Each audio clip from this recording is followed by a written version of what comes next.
La Fafa, bonjour, j'espère que vous allez bien. Nouvelle vidéo, on va parler un peu du Barça, de tout ce qui se passe. Avant d'aller plus loin, oui, j'ai pas sorti de vidéo depuis un petit moment, mais j'aimerais vous souhaiter les meilleurs vœux, bonne santé, profitez de la famille. Je vous souhaite une très très bonne année 2025 et pour le Barça également, même si c'est vrai qu'on commence sur le chapeau de roue, on va pas se mentir, c'est assez compliqué. Oui, j'ai pas sorti de vidéo depuis un petit moment, mais l'actualité, je l'ai suivie et je l'ai suivie de très très près même.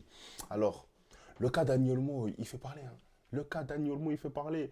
Mais c'est surtout la Porta qu'on dénigre. C'est surtout la gestion du FC Barcelone qu'on dénigre. Et à raison et clairement pas à tort.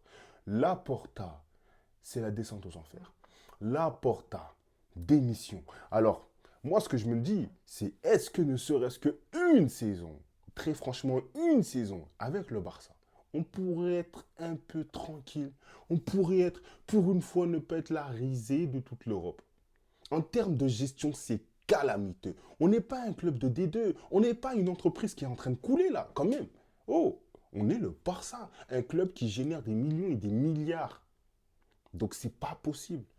Oui, il y a les dettes. On le sait, mais il faut s'adapter. Mais Laporta, à chaque fois, il veut nous sortir des magouilles. Laporta, à chaque fois, il veut jouer le politicien. Lui, c'est un politicien. C'est un politicien. C'est pas un président de club, c'est juste un politicien. Il fait de la politique. Il dit des choses pour nous faire croire des choses. C'est faux. Imaginez-vous le cas suivant. Si Dani Olmo était arrivé en même temps que Nico Williams, il y aurait forcément un des deux joueurs qui serait parti libre. C'est pas possible, les gars. C'est pas possible. Comment tu fais pour t'y prendre au dernier moment à chaque fois? Alors j'ai décidé de sortir cette vidéo, évidemment, parce que Daniel Mo, apparemment, va être enregistré aujourd'hui. Je dis apparemment, tant que rien n'est fait, tant que rien n'est signé, tant que rien n'est officiel avec la Porta, il ne faut jamais, jamais y croire. D'ailleurs, un truc qui commence déjà à m'énerver, et c'est pour ça que je dis qu'on est la risée de toute l'Europe. C'est que déjà, tu t'y prends au dernier moment, tu es obligé de faire changer une règle parce que pour rappel, à la base, un joueur qui a déjà été inscrit lors d'une saison de football ne peut pas être inscrit une deuxième fois dans le même club lors de la même saison de football. Vous comprenez? Donc ça veut dire que Laporta, il a dû faire quelque chose. Alors oui, j'avais entendu qu'il avait fait appel face à la fédération espagnole pour pouvoir changer cette règle, ou en tout cas changer l'interprétation de cette règle. On sait que ça passe pas avec Javier Tebas, la Liga, c'est assez compliqué. Maintenant, devoir en arriver là, encore une fois, ça montre juste que le Barça est un club qui se gère mal. Le Barça est un club qui se gère mal. Nous, tout ce qu'on demande, les supporters, c'est pour une fois pas de problème médiatique. On en a marre d'être médiatisé en tant que tel. Déjà que le début de saison qui se passait très très bien, il n'y avait aucun problème. Et là ensuite, depuis la fin de la moitié de saison, c'est assez compliqué. Au niveau des résultats, on va pas se mentir, c'est pas bon, c'est même pas bon du tout. En Ligue des Champions, oui, tout se passe bien, mais là, ça fait mal. C'est un coup dur. On est troisième. Le Real joue ce soir. D'ailleurs, n'hésitez pas à vous abonner, à liker la vidéo et à me poser vos questions dans les commentaires. Vous me retrouverez pour le débrief Real Madrid-Valence, évidemment, en espérant que Valence remporte la victoire. Ça nous permettra quand même à nous, le Barça, de rester collé au Real Madrid. Je dis bien rester collé, étant donné qu'on est troisième. Le Real Madrid est actuellement deuxième et l'Atlético Madrid premier. Les deux premiers du classement ont un match en retard. Donc, on est clairement derrière eux. Enfin bref, en tout cas, ça sera le sujet d'une autre vidéo. Mais pour vous dire à quel point la situation du FC Barcelone est désastreuse. Alors, qu'est-ce qui se serait passé si Daniel Olmo n'avait pas été enregistré? En tout cas, il n'est pas encore enregistré actuellement. Déjà, tu perdrais un joueur fort, un joueur très très fort, un titulaire. Je ne veux pas dire indiscutable parce que c'est vrai que ses dernières performances, elle n'était peut-être pas fameuse, mais le niveau de Dani Olmo est quand même exceptionnel.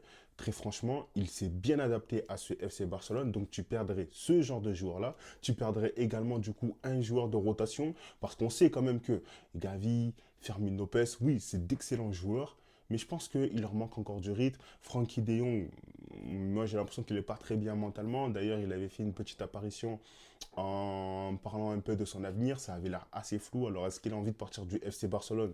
Personnellement, je le comprends et je pense même que ça pourrait être une bonne solution pour Frankie De Jong d'être vendu, étant donné que voilà, il arrive quand même à un âge où bientôt il va dépasser son prime. Et même si c'est un joueur que j'aime énormément, c'est dommage. J'ai envie de dire c'est dommage parce que je trouverais que son passage au FC Barcelone pour moi n'a pas été réussi, même si c'est vrai qu'il a déjà remporté des Ligas, tout ça. J'ai jamais trouvé que ça a été le joueur, le détonateur, celui qui débloque toutes les situations d'un match. Il a des matchs références, il a même des très très gros matchs références. Attention, ne me faites pas dire ce que j'ai pas dit. Mais le problème, c'est que sur toute une saison, c'est pas le joueur que j'ai trouvé le plus régulier, j'ai envie de dire. Ou en tout cas, si je me souviens d'une saison en particulier où il a porté l'équipe avec Messi, je sais plus c'était en quelle année, mais très franchement, voilà quoi, j'ai envie de vous dire. De Jong, est-ce qu'il peut voler plus haut que ça? Est-ce qu'il peut mieux s'adapter à ce Barcelone sous Hansi Flick? J'ai envie de vous dire oui, mais j'ai pas non plus envie de mettre tous mes espoirs là-dedans. Donc si le Barça peut avoir un peu plus d'argent. Mais bon, de toute façon, ça sert à rien. Ça sert à rien. Parce que regardez, on est là, genre on achète Dani Olmo pour 60 millions, 48 millions, 60 millions. Et au final, il a failli partir libre au bout de 6 mois seulement. Donc les pertes auraient été colossales et en plus, il aurait fallu lui verser des indemnités. Enfin bref. En tout cas, voilà, c'était un peu pour vous exposer la situation, pourquoi ça m'agace autant. Très franchement, là pour je pense qu'il va falloir trouver une solution. Est-ce qu'il est encore apte, en tout cas, à être président de ce club-là?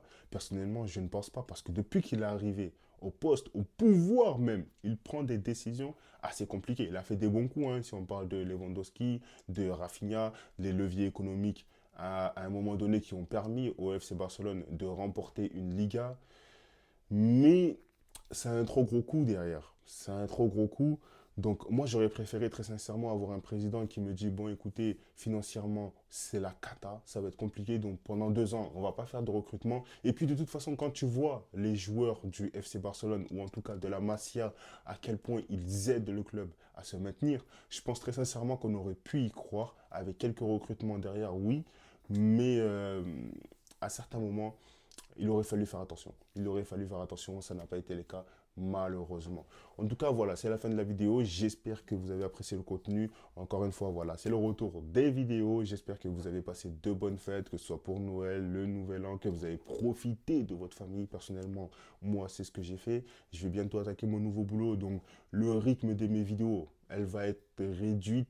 Je pense que dans tous les cas, il y aura toujours les vidéos débrief et les vidéos après match, les vidéos actu, mais pas aussi, j'ai envie de dire, au lieu de sortir une vidéo tous les jours, ce sera plutôt une vidéo tous les 2 jours. Donc vraiment, n'hésitez pas à vous abonner, n'hésitez pas à me donner de la force, ça fait toujours extrêmement plaisir. Je vous dis à très très bientôt pour une nouvelle vidéo.